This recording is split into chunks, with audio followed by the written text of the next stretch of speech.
I've had the pleasure of working in his shop a few times, doing various things during Maker Camp. So I've had that honor to go in and be like, holy shit, I'm in Jimmy's shop. This is cool. The live fire griddle that we cooked on a few years in a row, I welded in his shop with his welders. And JD was sitting there helping me fix one of my 500s I brought up one year. So like I have all these cool little stories where like I watched you on YouTube for years, or I've watched your Instagram for years, but you actually like welded next to me. Similar to what Dave was saying, it's like, why am I here? Like, what am I doing here? This doesn't make any sense. So yeah, no, those twin 500s that I had a couple years in a row, that actually are my logo. I underbid that job by like 10, 15 grand. I never thought anybody would pay that much money for something that I made. So thankfully I broke even with it as far as materials. It cost me time. But at the same time I learned a lot too. Welcome back to Create and Connect Podcast, the podcast where we talk with makers and artists of all kinds and ask them how they connect with people through their creations. I'm your host, Tom Breslin from the Phoenix Woodshop. Today, I'm speaking with Chris from Greenmoney Fabs. He is a fabricator of offset smokers. He builds in New Jersey. He builds with passion. He loves to cook. He loves to help other makers, and just an all-around good guy to know. So help me welcome Chris. Thank you for having me. Yeah, thanks for being here. I really appreciate it. And there was a lot of talk on Instagram about Sparks and Sawdust down at Papa Chad's. There was the Santa Maria Grill that was fabricated and built down there. But you seem to have been a mainstay up at the Blackthorn during Maker Camp weekend, setting up for the big smoke, the barbecue dinner on Sunday night. So let's start with Maker Camp. How'd you get involved in the maker community up at the Blackthorn Resort? So I had always, I've watched Jimmy since I was a kid. And like everybody, like at least majority of people that you've had on, it seems like we're all kind of interlaced with Jimmy. But the real reason I got involved with the actual maker community, other than just building stuff, was I had a flatbed square body Chevy. And I had been talking to Chris Zepp because him and I were both having water issues like he has. Is obviously, I didn't die, and because he constantly has all the floods in his shop. So, and with him being out on Long Island, usually the storms would hit me first over here in Jersey, and I'd be like, hey, it's going to be a big storm, you may want to get ready. So there was one night, I forget, it was probably 2020, or maybe 2021 or somewhere in there. There was a gigantic storm. It usually takes me an hour to get home from work. It took me 3.5 because roads were flooded, trees were down. I almost lost my car twice just trying to get home, just because I knew my basement flooded and it was only my dad that was home. So I wanted to make sure I was home in case something went wrong. And sure enough, I finally get home. 10 minutes after I get home, one of my window wells blows out because my whole backyard had actually flooded, and my whole backyard was emptying into my basement. So I was up till 3-4 o'clock in the morning, and Zepp was up too. So that's how we had started talking, and it was just kind of, and I'm a diesel mechanic. He was into, getting trucks and that kind of stuff. So then I go to sell my one Chevy. I had posted it up on Instagram that I was getting rid of it. And then obviously Jimmy, has an obsession with square bodies. I think he's got 6 now. So he had told Jimmy about it, and Jimmy reached out to me and goes, hey, like if it's still for sale, I'll buy it. And I was like, well, that'd be awesome. You can either come here and get it, or I was like, honestly, I would love to come see your shop. I'll bring it to you. So that's what I did. I got toted up there, went to go hang out. I think it was maybe like 2 or 3 weeks, maybe a month before Maker Camp 2021. I think it was the first one back after COVID. And so I went there, and then he was like, yeah, my buddy Will, because I had talked to him through Instagram when I saw his video about the offset smoker. So I was asking questions like, who are you building that for? Who was helping you? Because I was still pretty new, at least in the commercial smoker game. Like I had built a few for myself or just messing around. I'd been on the online forums since I was 20, 19. So going on now, it's 18 years ago. He's like, well, my buddy Will's going to be cooking at Maker Camp. He could use help. He's only by himself. So I was like, yeah, it'd be awesome. So I went up to Maker Camp. I tent camped at that year, and I was in the kitchen next to Will for 16 hours a day, we were prepping the ribs, and then we were just cooking on his only smoker. So that was how I got kind of introduced. And then Will is amazing. He kind of brought me into everything, and he really introduced me to a lot of people because he knew a ton of makers, just being a chef. And then actually, I never realized until Sparks and Sawdust how many makers were in the culinary community before they moved elsewhere. Like Stu, I didn't realize he was in hospitality management and like he ran restaurants and he was a chef. I never knew that. And I've talked to Stu multiple times. I never had a chance to sit there and talk to him like I did when we were doing pizza at Chad's. So, and there's so many people where I'm like, oh shit, I didn't know you know how to cook. Like I know I know how you don't make knives. I know how you know how to do this. I know you know how to cook too. And it's awesome because I love to cook and I love talking about cooking with people. So that was really how I kind of got involved with everything between Will and then, you know, we do kind of our presenter only dinner that we do on Saturdays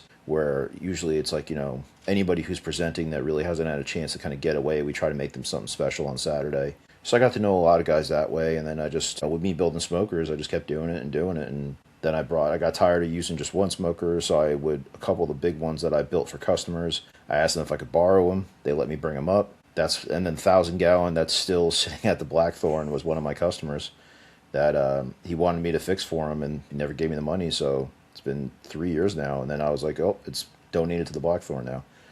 Like, you want it, go get it, I'm not bringing it home again. I think it's huge. But, yeah, and that's so.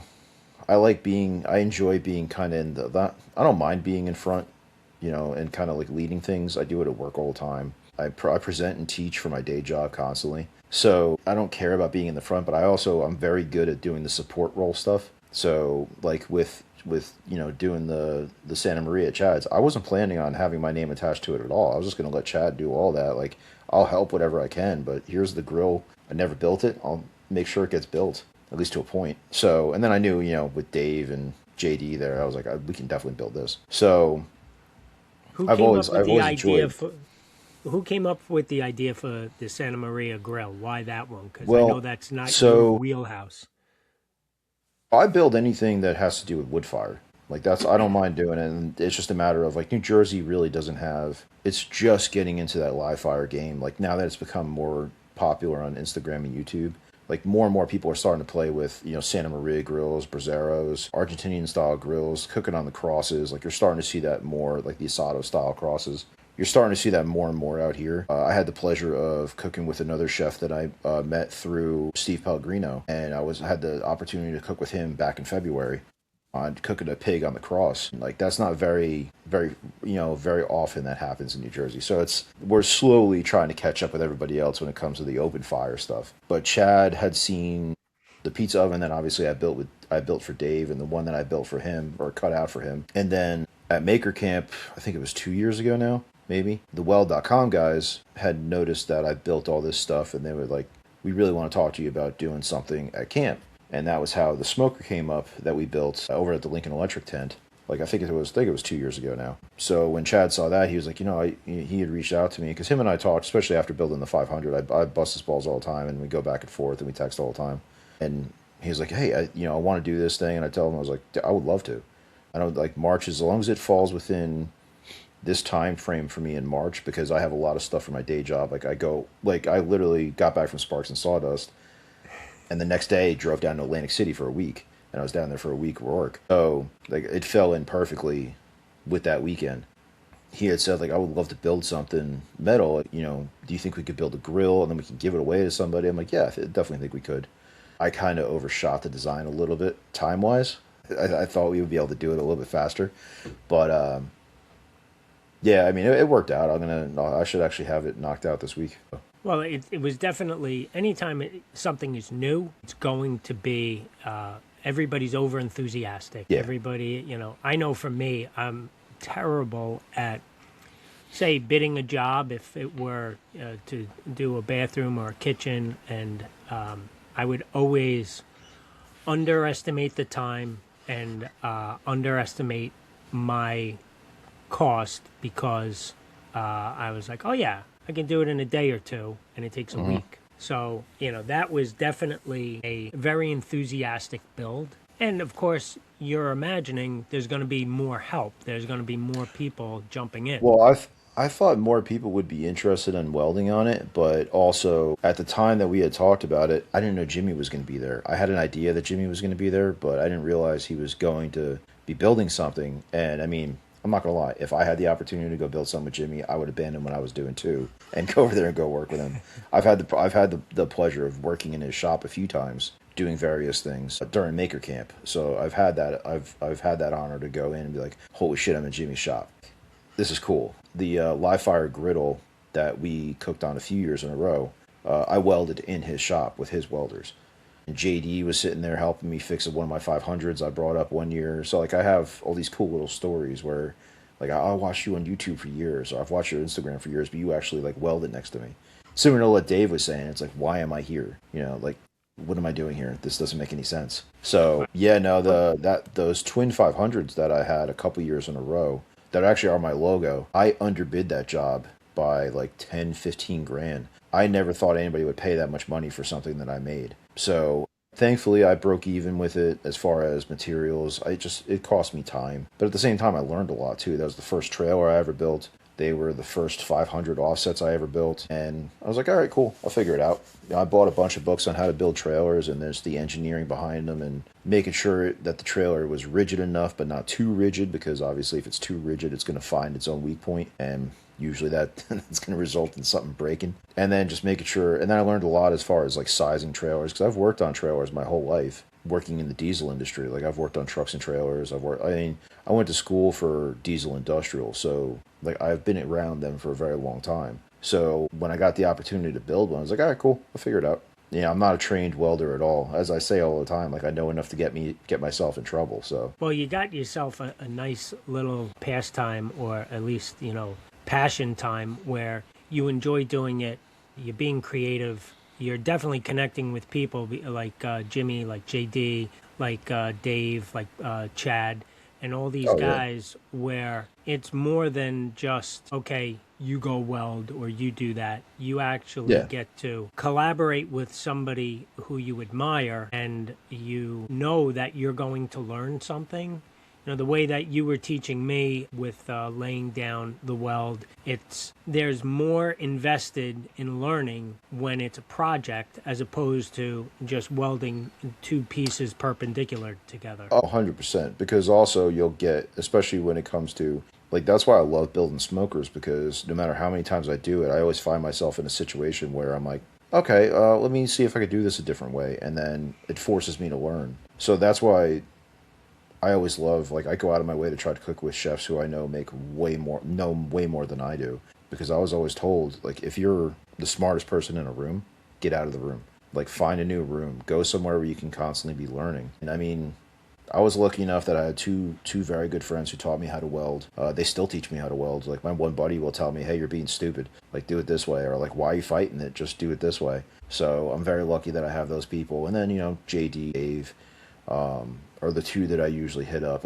And then when it comes to barbecue stuff, I'm very lucky that I know a lot of pit makers in Texas that I can ask questions to. So I actually always used to say, like, and I still do, the barbecue community is very similar to the maker community in how it allows a lot of people who like doing stuff by themselves kind of come together and enjoy the fact that they all enjoy doing the same thing by themselves. So like most people have that social battery, they can last for a couple days, and then afterwards they got to get out, they're done. And I'm like that too. So I mean, after Sparks and Sawdust, we had what, I think it was like 50 people, 40 people there. Yeah. And then I went to a conference where I had to stand in front of 200 people Oof. talking, 2 days in a row. So it wasn't He that was bad. zapped.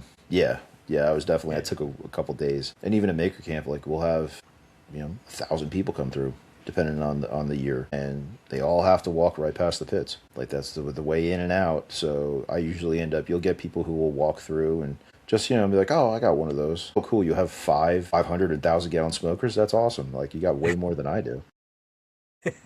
But then you also have the people that are like, and I like that are really kind of not scared, but they're a little hesitant to talk because they see all these big smokers and like, oh, I got a little pellet smoker. Okay, cool. You probably make better food than I do on that little pellet smoker. I'm like, you can. It's just a matter of same thing with oh, I only have Ryobi tools. Well, who cares? You could still probably do something better than somebody who owns Festool just because they bought Festool for the name. It's all about utilizing the tools you got. So that's one Yeah. thing that I like about the barbecue community now.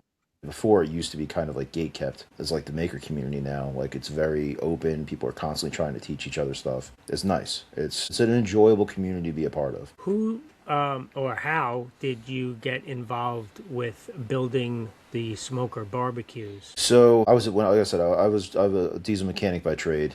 I was working on a bus and I was cutting off like with ambulances, fire trucks. You know those on spot chains where you just push the button, the chains come down. Well, the school buses Yeah. have them too sometimes. And what happens on the type of trucks I was working on, they're airbag sprung internationals. So what happens is their leaf springs are mounted under the axle, so they're undersprung axles.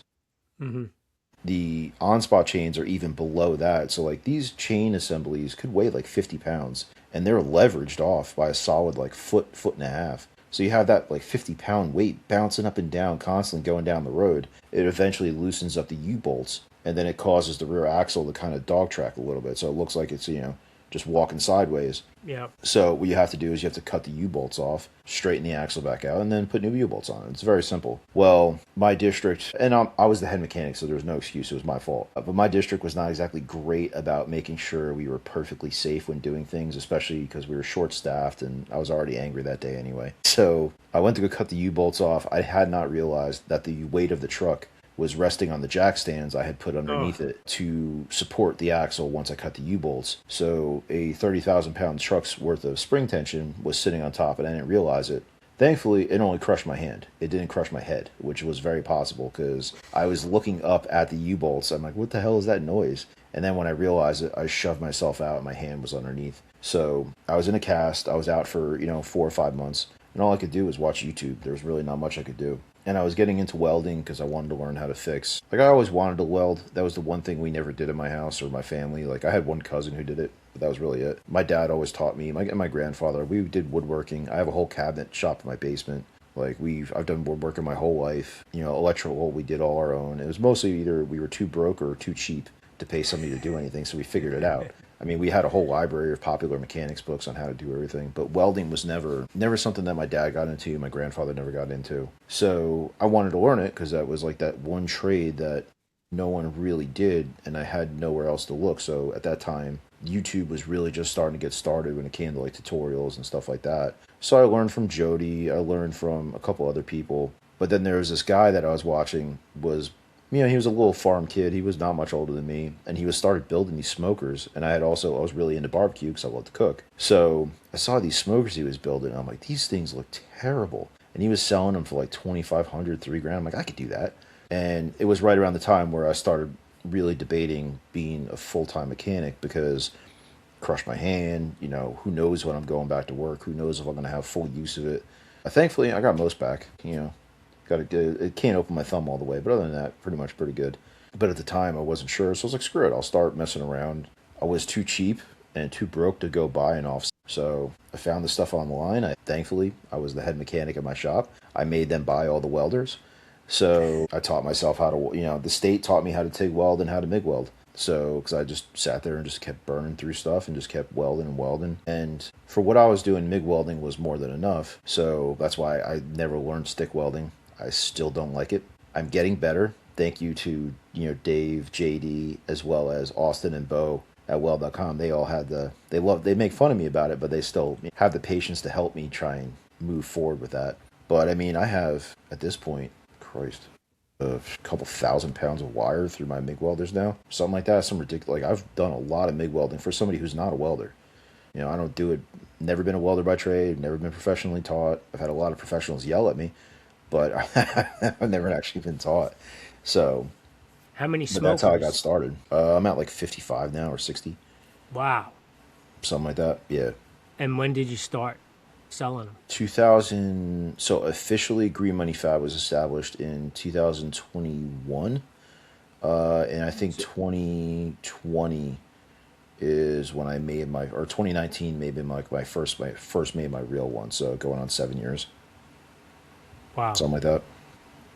Yeah, so you've got what, about 7 or 8 a year? I try to, yeah. Yeah, some years were more, some years were less. When I was in between houses and I was moving and everything, that year I didn't build anything. And then when I did the twins, the twin 500s, for whatever reason, I claim to be at least a somewhat intelligent person, but I didn't think that building two of something was going to take twice as long. It didn't occur to me.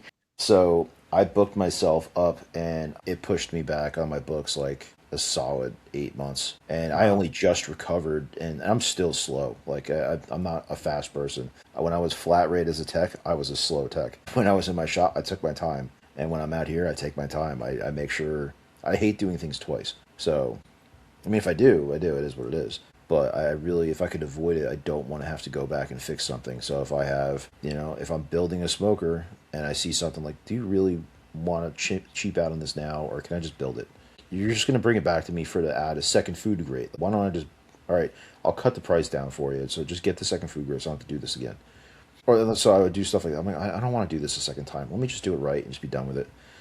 That's how I ran my shops, and at this point I still run shops that way. Like, I'm not going to take a wheel off to look at brakes. Just do the goddamn brakes. Or like, I'm not pulling a motor apart to get to one sensor but leave everything else alone. And I'm like, no, if I'm doing all this work, I'm already in here. You're going to pay me twice to do it? No, it's dumb. Just do it once and be done with it. So that kind of led me down the path of everything. Like, if I'm going to do it, I might as well just do it once. Sorry, I probably refunded back like at least 10 or 15 people.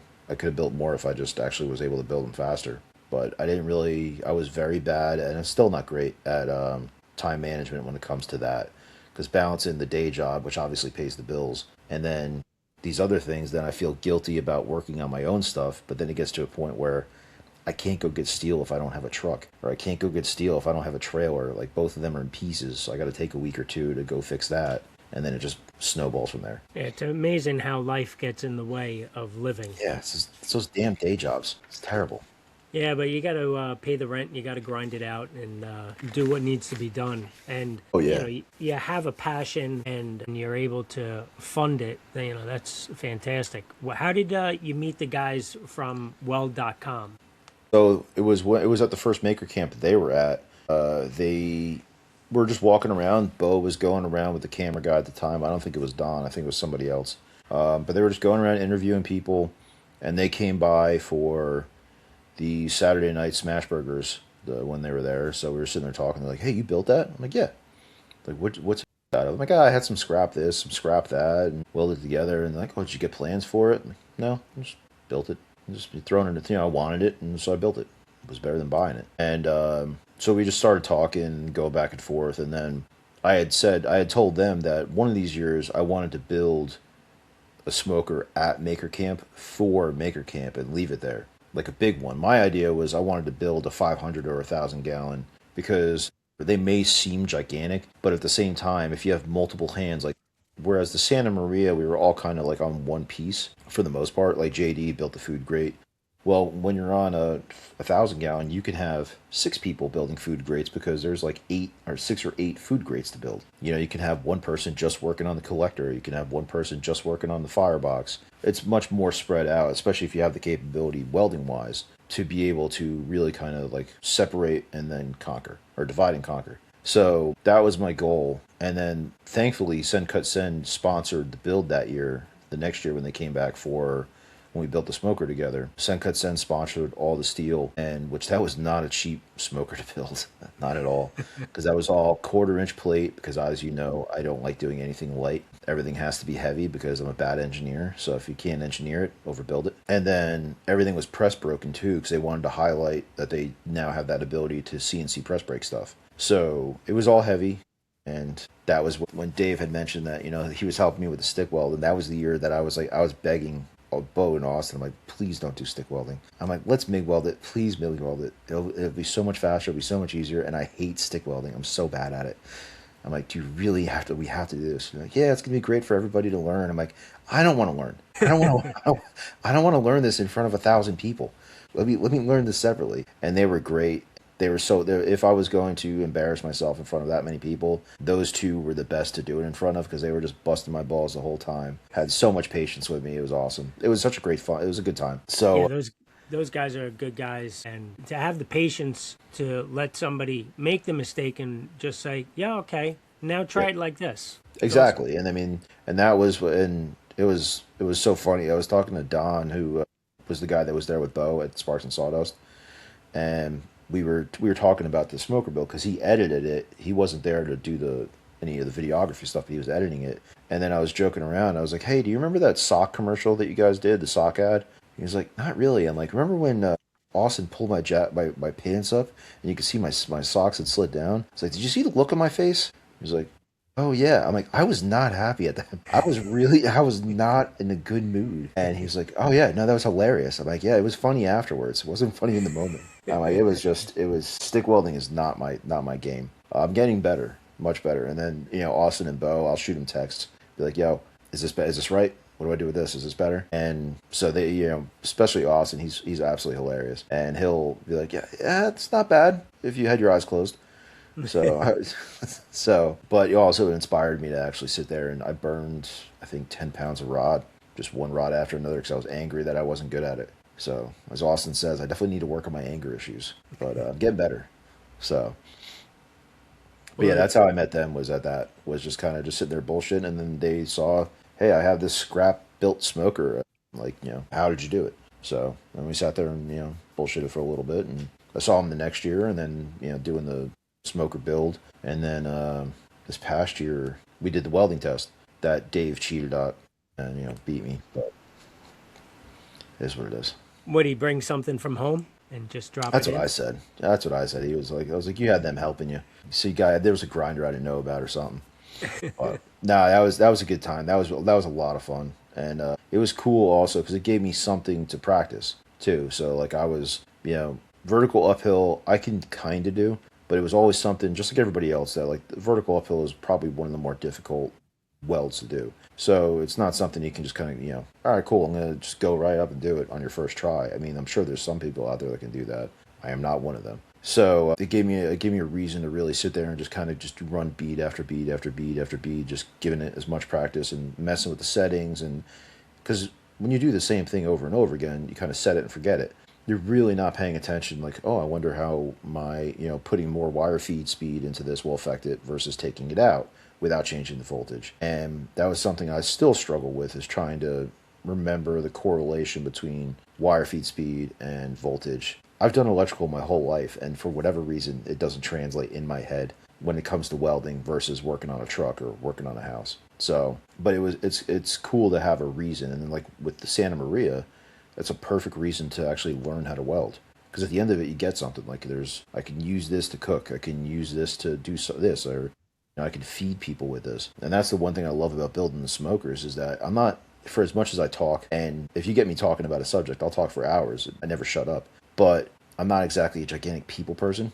So, I mean, unless I had too much to drink, and then I'm an amazing people person, apparently. So, but I'll go through, like, that's what I love about, like, that the 500 I built, that's served. I think so far, I've used it to where it's served like 2 or 3 thousand people already. Wow. Yeah, that's And great. I built it all myself. Like, that's all me just kind of messing around with it and figuring it out. And I love the way that thing cooks. Like, I just cooked on it for Easter. It was a 19-hour cook. But we had like, hurricane winds coming through here, and it just kind of just kept going right along, didn't really bother it. And it's cool to say like something I built is feeding that many people. And I don't do this like, I guess it's different if like you're a caterer or a chef. It has like a different feeling. Just like anything, I'm sure you kind of get used to it. So like guys that are cooking, for 1,000, 1,000, 2,000 person events, it's like, whatever. It doesn't really, it's not nearly as impressive to them. Whereas like with me, I'm a diesel mechanic. Like, I'm not supposed to be cooking for 1,000 people. I'm not supposed to be building these huge things that cook for people, or like somebody can have their family gather around. And unless somebody decides to pour acid on top of these things, they're not going anywhere anytime soon. They're not rusting out. So they're going to be around for a long time. So if you really enjoy cooking on it, like that's something you pass down to your son or your daughter or your grandkids. And that's cool. It's good to know that at least some things will be there. Give or take. It depends on what happens. But you never know. It's a nice little bomb shelter to jump into too. You never know. I mean, it's 3/8, half-inch thick. Insulated, you'll be good to go. Get some nice meat smell in there too. Well, it's Nice nice little that you're perfume. thinking about the longevity of your project and the creation of the barbecue smoker and what that actually means to connecting with people. Because there's, nothing as quintessential to family as sitting down for a meal. Oh, 100%. Yeah, and I thought it was pretty funny. It was Friday night. We were down at Chad's house for the first night of Sparks and Sawdust, and I could tell nobody had a plan for dinner. Yeah. And I knew that it was going to be a shit show in short order because you've traveled in, you get hungry, now you're getting frustrated, and you know that Chad has a ton on his mind. He's getting pulled in Oh, a yeah. thousand different directions. And I said to Tony before we went down, I said, listen, for the first or second night dinner, I can make something at the Airbnb and I can cook for 25, 30 people. It's easy. And I said, there's a whole host of things we could make. So nobody was worried about it. But all of a sudden, it's 5 o'clock. What are we going to do? So Yeah. to say, all right, hamburgers, chicken, we're going to do it. And you pulled off the smash burgers, and we got some sides, and everybody got something to eat. And then, of course, I love how the celebrities come up and they wanted a second round before everybody had a first round. Of course. Well, that's the thing is that like it was. That's I mean that's exactly how Maker Camp is on that Saturday. Is that I mean the Blackthorn has great has great food for what it is, but at the same time like everybody's out doing their event, so you lose track of time, and all of a sudden it's 7, 8 o'clock at night, and you Yeah, got 100 people that you got to try and feed. yeah. So that's why when like the smash burgers are the same ones that we do at Maker Camp that Will does. That's why I was like, all right, cool, we're gonna have a little glimpse of Maker Camp. So it was nice how it kind of like glued everything together because it was the people who were there early. That's why I do pizza nights at camp on either Wednesday or Thursday, depending on when I get there. I'll bring my gas powered pizza oven, and I think this past year we made 60 pizzas or some Hmm. ridiculous number. I forget what it was. It was maybe like 30 pizzas. It was a lot of people. It was a lot of pizzas we were making on that night. And then being able to do that with Bub, like I've never ran a wood fired pizza oven that big. So I had a feeling it was going to go through a lot of wood Yeah. because like even the one that I built for Dave and some of the other pizza ovens I made too, because I made smaller ones that were bent, that were like kind of like not equilateral hexagons, but they were six-sided, pizza ovens, and I built two or three of those, and they were really great. They were insulated steel ones, so they always like were super efficient. But I built that one for out of the 250 where there was nothing on the top, and it did a really good job of cooking, but it ripped through firewood. So I already knew. I was like, all right, well, if that one ripped through firewood, this thing's twice as big, and it's not as insulated as the one I had built also because that one I used soapstone for the base instead of just regular fire brick. Hmm. So I had a feeling we were gonna like rip through wood, which we did. And then also with it being cooler out, I had a feeling that the dough wasn't gonna be pulled out early enough. Because every time I've done pizza, doesn't matter if it was me doing it or if we're doing a camp, it's like the first couple always seem to be too cold. And then and that's what Keith was on his podcast was joking about, like the dough's always too cold. So I was busting his balls. I'm like, I think I'm gonna be building a pizza dough warmer for you in your future because he was making fun of me. So I think I'm gonna bring a pizza dough warmer up for Maker Camp in October. That's a great idea So because they also need to get some of the dough from downstate because get the water from the city. oh Meanwhile, yeah, it's coming from the Croton Reservoir, so yeah, it's coming exactly. Yeah, It's coming from right down the road from them. right. Where are you sourcing the tanks that you're getting? The 500-gallon tanks, 1,000-gallon tanks. So it's basically like right now there's a propane company that decommissions tanks in Lancaster. It's surprisingly it's an Amish company. Super nice guys. They sell salvage tanks. Some of them are already sandblasted and ready to go. They got the valves Wow. out of them. They were vacuum purged. I've gotten some from them. There was another guy who actually did my gutters for me. He owns a gutter company here, and I built a smoker for him. And he was like, "Hey," I had put out a post that there was somebody that was willing to sell propane tanks, and he's like, "I'll go with you." And it was during COVID too. So he loaded his trailer up. Like him and I went up there. I barely knew the guy. I built him a smoker. I talked to him for a few times, and that was really it. We drove all the way up to New Hampshire, loaded up with I think it was either 6 or 10 fire. I forget. Like a 250. It was like 13 feet tall. We were stacked to. It was pretty. It was tall. Just In loaded a to the trailer? gills on a 18-foot trailer. So that's a car transport trailer. Oh no, this was just an 18-foot equipment trailer. It was a 18,000 GVW trailer. We just loaded it down. Had like 15 chains on it.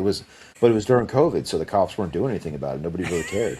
So it was awesome. So he drove that back with me. So I had a bunch of tanks from that, and then every once in a while I'll see him posted up for free, or $200, but you got to come get it. And all right, cool. So I'll go over, grab it. I bring my engine hoist, or on my old truck I had a winch on in the bed of the truck, so I could winch them up into the bed. And then I have a winch on my trailer too, so I can always winch them up onto the trailer depending on where they are. So yeah, and then there was one of my favorite pictures. I had a Dodge flatbed. It was a white Dodge with a blue flatbed, and somebody had actually given me for free a 1,000-gallon tank, and he brought it to my shop so I could use the forklift to take it off. It looked like the Oscar Mayer Wiener truck. Like, this thing is huge. It's a 16-foot tank on my 12-foot flatbed, and it's 42 or 47 inches in diameter. So I mean, it was not big. And also that truck was so rotted. I actually had the straps holding the propane tank down, having to go to the frame of the truck because the flatbed was about to fall off. It was keeping everything all in place. So yeah, I get lucky sometimes, but. What's your favorite smoker? What's your favorite creation that you worked on? I think the coolest one I've done so far, there's been a lot of them. The Farmall, as far as creative wise goes, the Farmall smoker that I build, that it looks like it was it was reverse flow. So the reverse flow has a baffle plate inside. So you're like, say if you're looking at it from the front and your firebox is on the right hand side, the exhaust stack is also on the right hand side. But inside there's a baffle plate that runs the full length of the tank from the firebox to about, I'd say, like 5 or 6 inches from the end of the tank. And what that does is it forces the air down and around and come back up and then go out through the stack on the same side. And it helps equalize the temps a little bit. I made a lot of them. I'm more of a fan of a regular offset than I am a reverse flow, but if someone's going to pay me for it, then whatever. So I did one of those in the style of a Farmall trailer. So I had a guy from Connecticut reach out. He brought me old antique tractor wheels. He brought me a steering wheel off of one of his Farmalls. He brought me seats off of his Farmalls, oil air separator or oil water separator that would go on like a crankcase. He brought me headlights off of one. Like, he brought me all these different pieces, and I integrated it into the smoker.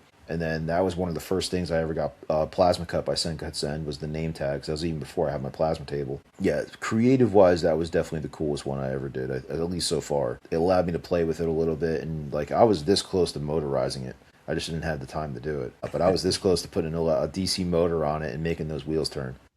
Oh, that would have been cool. Well, one of the things I want to do, which is going to be my next creative one, hopefully I'll be able to get done in time for Jimmy's go-kart thing. I want to build a smoker on a go-kart, but an operational smoker on the go-kart. So I don't know if I'm going to have time to do that this year. Hopefully I do. We'll see. But my favorite one to cook on so far is this 500 that I have currently right now. It's the same one that I bring to camp with me. It's not the prettiest thing at all, but it cooks so well. I never have to mess with it. I leave it I can work in my shop all day. Like on Saturday when I was cooking, from 4 in the morning till 9, I just kind of hung out by the fire because it was early and it was cold. So I was just enjoying the peace and quiet, listening to the turkeys, listening to the frogs. I live in the woods, so it's very relaxing. And then around 9 o'clock, I went in the shop. I started working on the Santa Maria. And then every half hour, I'd go back out, check the fire, make sure everything is good. If you got to stir it up a little bit, cool. Go back in, another half hour, come back out. And that was it. And it was it was 19 hours of that. It got a little old towards the end.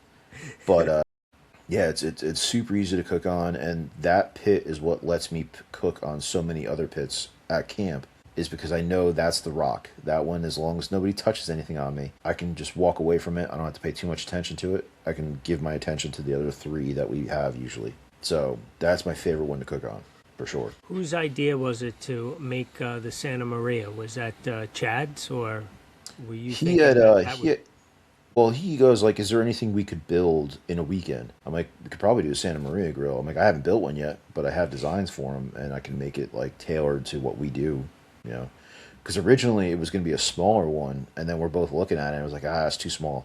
Got to make it a little bit bigger. And then I kind of I went too far the other way. Yeah, it's definitely a little heavier and a little bigger than I thought.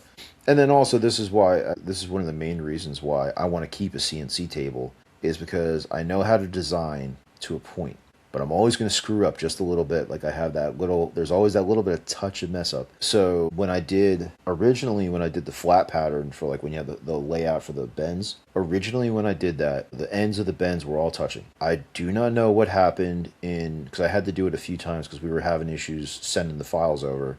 I don't know what I did to it, but instead of having, like, they have inside, outside, tangent, and adjacent bends. Like, those are the different options for it. And I had everything designed to where the corners were touching. So that way it would just be a nice, simple outside corner joint and just boom, done. No real, no drama involved. And then I get there, I'm like, that is a really big gap. I'm like, why is that there? So I'm like, oh, the guy who did the bends must have read the drawing wrong or something. And then Chad's like, no, I looked at the files. It's there. I'm like, what? I go back and look at the files, and it's there. I don't know how it got there. And then same thing with in the back of the trim, there's that random slot that's just cut. And so what I did is in Fusion, I had the bent body of it, and I projected the end cap, so I knew where I can make sure all of my trim covered everything.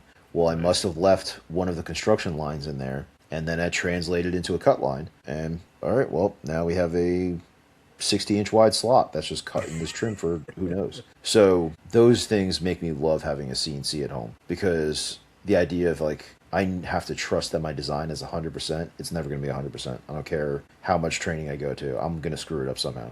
But having the ability to fix it, it makes it easy. I'm not nearly as stressed about it. So, you have any good story about how you grew a friendship or became closer with somebody who you built a grill for? Yeah, there's a few people that, so there's one guy that actually, like the guy that did my gutters, I still talk to him every once in a while. I talk to him, he retired, so he's kind of like he's just enjoying life and not really working nearly as much.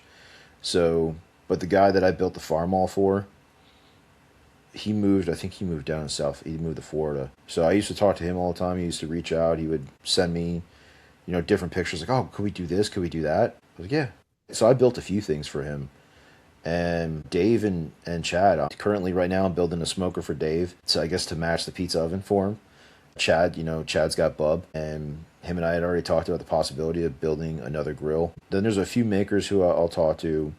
But the ones that most of the customers, like, I always ask them, like, if you ever have any questions, reach out. You got my number. And then they'll send me pictures of stuff they're cooking. Like, I got a couple guys that have had smokers for 2 or 3 years now. And every Christmas, every Easter, every 4th of July, every Memorial Day, every Labor Day, I'll get pictures or videos from them just showing, like, oh, this is awesome. Thank you so much. And then there's a couple guys that started businesses off of the smokers I built, which I love following them. And I try to, whenever I'm in their area, I always try to go see them and go hang out. My buddy LJ, actually, he was the one that gave me my first 500 tank. And I ended up building him I built him my first 500 too out of that tank. It was a big enclosed charcoal grill. He still uses it. And I also built him a big open fire grill too with a vertical cabinet. I used to call it the refrigerator because this thing was a 6 foot tall by 3 foot wide vertical cabinet smoker that was offset, so I had a little firebox. And then next to it, it had a big open fire grill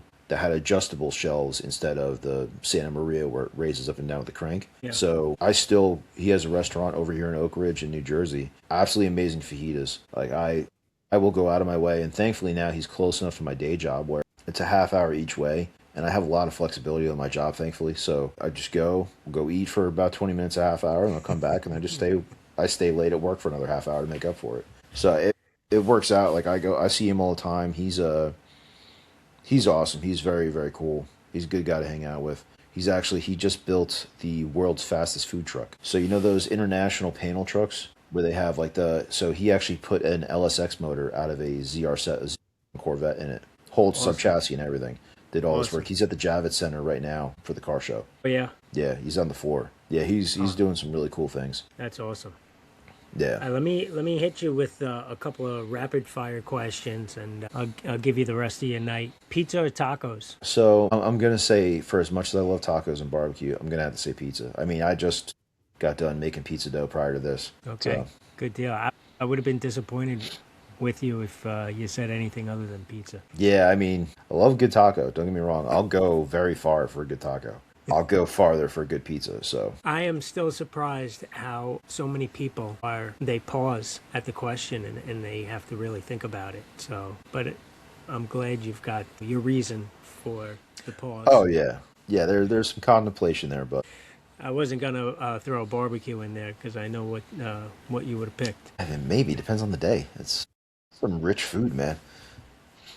What are you listening to in your shop when you're working? So most of the time, Seinfeld. I'll throw. I've listened to Seinfeld's from first season to ninth season probably 200 times at this point, 300 times. Like I just, it's one of those things. It's just it's comforting. I know I could say, and it drives my family insane, but I can literally just quote from word for word from season one all the way to the end. It doesn't matter, and I throw it into conversation all the time. So I was born in '88, but I had much older family. So for me, it was always Seinfeld references or Airheads or Chris Farley. So like a lot of those early '90s movies. So that's usually what's going on, and then I'll listen to podcasts, but I have an hour and 20-minute drive each way to work, so I actually save podcasts for going back and forth to work. Okay, And then when good I'm in the deal. mood, music. But I have to be in the What? mood. It's weird. Yeah, no, I get it. What is your favorite tool in your workshop? So the most fun to play with is the plasma table. I could give it up tomorrow and it would suck. It would take longer for me to do stuff. Obviously, my hands, my eyes, my mind, that those are definitely they all go together. So it's definitely I mean, I don't know, honestly, in some days those aren't my favorite tools. I hate what I do with them some days. As far as like an actual like hard, pedal to the metal tool, right now is my fireball table. That fixture table, I don't know where I would be anymore. I used to hate having to fixture stuff up in the middle of nowhere without having a reference. My mind is very two-dimensional sometimes, so having like that grid to where I can go that 3 dimensions if needed, that's nice. It gives me a little bit of peace and quiet in my head when I'm sitting there trying to figure stuff out. Yeah, I saw how you were utilizing that at Chad's shop, and that was a great tool to have. Oh yeah, it makes life so much easier, so much faster, and then repeatable, which I thrive on repeatability. Like I love if I can put two things next to each other and not remember which one I did first. It hasn't happened yet, but I'm getting very close. How about a collaboration? Who would you like to collaborate with? With anybody. It doesn't have to be in the maker community. So I would love to. My buddy Big Javi, he's a Texas barbecue guy. He's one of the guys that does like the big open fire asado cross cooks. I would love to build something with him. I've cooked with him before, and I'm hoping to go out to Texas this October if I have the money to do it. I'd go cook with him again on his team. They have this big, similar to Maker Camp. It's called Open Fire Meetup. So Uh, it's for a big barbecue gathering where a bunch of influencers and YouTube and Instagram people they get together and cook for a crowd of like 1,500 people, but they compete, so they have different teams. And he cooks a open fire steer, so it's a whole cow hanging on a cross over open embers, cooking for 24 hours. wow. So I would love to build something with him. I think that'd be cool. And then I have other That's pit builders that I would love to join with to go build something and collaborate. And there's been talks about doing it, like having parts go from east, west, central, north, go to Canada, and all of us collaborate into one big like charity piece or something. yeah, that's fun. That's awesome. Yeah, that'd be cool. Now, what if time and money weren't an issue? What would you be working on? I'd be doing the same stuff I do now. Oh, I that's would just be great. doing more of it. So I'd be welding more. I'd be doing my house projects. I have furniture that I want to build that's been in the back of my head for years. Wood Like I want to redo furniture, my whole metal furniture. wood and metal. I grew up when I was in tech school. When I was in high school, we had like a tech arts program. When they were getting rid of it, of course, because God forbid anybody had any hands-on classes anymore. They were getting rid of all the wood, and my teacher had 2 inch thick mahogany that was Wow. in. I think we had like 50 board feet of it.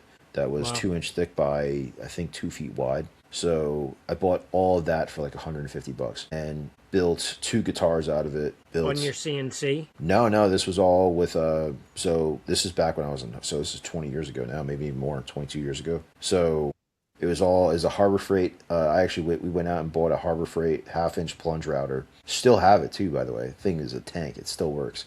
But a 1/2 inch collet, and then I cut it out on our bandsaw. Sat there and routed everything out, shave, and used a spoke shave and chisels, and really kind of ran through. And that's back when I had full use of my hands, so I played guitar at that point. And yeah, I just wanted to build it. Wanted to once again didn't have the money to build the guitar or buy the guitar I wanted, so I said screw it, I'll build it. Awesome. That's great. But yeah, no, I would be doing just, house stuff, building furniture, building cool stuff. See when I can get around building cars, going back to being on the bike again, and yeah. Yeah, when was the last time you were on the bike? So I had my last bike I owned was right after I sold it right after I crushed my hand because they told me I was going to be out for a year and my overtime was paying for the bike. Yeah. So I ended up getting shoved back to work like after 3 months. That's another podcast. So we could talk about the failures of the health insurance system later. So I sold my bike before I got told I was going back to work, and that was a BMW R1200 GS. I'm short, so it wasn't a full GSA. It was actually factory modified to be a little bit lower. I'm only like 5'10", 5'11". So those GSAs were always made for like those tall Germans that were like 6'5", that have like 45-inch inseams. I don't understand how those guys stand on those bikes. So I sold that, and then I picked up a Yamaha. It was like late 70s, early 80s Yamaha. I think it was like an 1100. I forget the model. It was a Virago. That's what it was. That a guy had already modified to be a cafe racer. Mm-hmm. So I got that, rode that for a while. And then I have a couple buddies who I used to ride with that they want me to come back out. So they had a second bike. So I would go ride their bikes every once in a while. But I haven't been on a bike in probably like 5 or 6 years, maybe. Texas I'm really is the looking forward place to ride. Oh, yeah. Yeah, I mean, I rode, before I got hurt, I went to Biketoberfest in Daytona, and I rode there and back. I actually rode home in 1 day, or a day and a half, maybe at most, but it was 1,000 miles straight, so that was interesting. That was on the BMW, though, so that wasn't that. It was very comfortable doing that on the way home. But I used to ride to North Carolina and Tennessee all the time. I went up to Laconia up in New Hampshire, so I probably have, from the time the day I turned 21 is when I got a bike. Till I think 27, 28 is when I had to get rid of it. That was the last time I owned one. I probably put 150, 200,000 miles on bikes. Like I rode everywhere. For the first 3 years that my friends knew me that I rode with, they didn't know I owned a car. Rain, shine, snow, ice, it didn't matter. I was on the bike. So I had the heated gear. I always wore full face helmets. So yeah, I missed that. That's definitely coming back in the next year or two. Yeah, I hope you get back on the bike. I'd love to go ride with you, especially out by you. It's beautiful. It's gorgeous. So when you dropped off to Santa Maria, you got a taste of it, but the roads around here are like, it's so depressing living out here and not having a bike. Because the second it gets nice out, that's all I hear every 20 minutes is a Harley going up and down the road. It's very depressing to hear it, but it's also cool to hear it too, so it gives me hope. Where can people find your good work, or if they want to get in touch with you? Where do they so on Facebook and Instagram on Greenmoney Fab. I do have a YouTube channel. I haven't really posted on it all that much in the last couple of years. I plan on like everybody says, I plan on getting back to it soon. But that'd be Greenmoney Fab on YouTube and greenmoneyfab.com for my website. Awesome. Well, Chris, thanks so much for joining me on Create and Connect. And thank you for having me. Thanks for all your patience down at Sparks and Sawdust. Oh, no, it was awesome. It was awesome working with you. I appreciate you actually working with me the whole time. You were the only one that stuck around the entire time. I tell you, I had ulterior motives. I wanted that grill, and it's gonna be bad. It's gonna be huge when it's done. Yeah, so it's almost. My goal is I'm gonna actually, depending on the weather, the plan is to have it done and painted by middle of next week. So. Oh wow! All right. Yeah. Keep me posted. I'm excited. Oh, for sure. Yeah, and I did measure the gate in the back of my house, and I can roll it into the back. Yeah. All right, cool. Yeah. That's good to know. Otherwise, we have to call Dave to come over there with the crane and crane it over. That'd be awesome. I have you two guys up. That'd be great. Yeah. All right. Well, I'm going to sign off. If you want to stay on, we can keep chatting. All right, good deal. Thanks. Thank you. Thank you so much to Chris for spending some time with me, connecting with me on the podcast, and for all the stories of how his creation of the barbecue grills, the smokers, connects him with others, the customers, friends, people in the maker community, people in the barbecue community, and just customers. Chris is the real deal, and I know we talked a lot about the Santa Maria and a lot of welding projects, but it's guys like Chris that get you into the community, get you closer to people, and to emulate what this maker community is all about. So thank you, Chris. Thanks for the Santa Maria grill. Thank you for being my friend, and thank you to the listener for showing up and being a part of this. Remember, keep creating, keep connecting.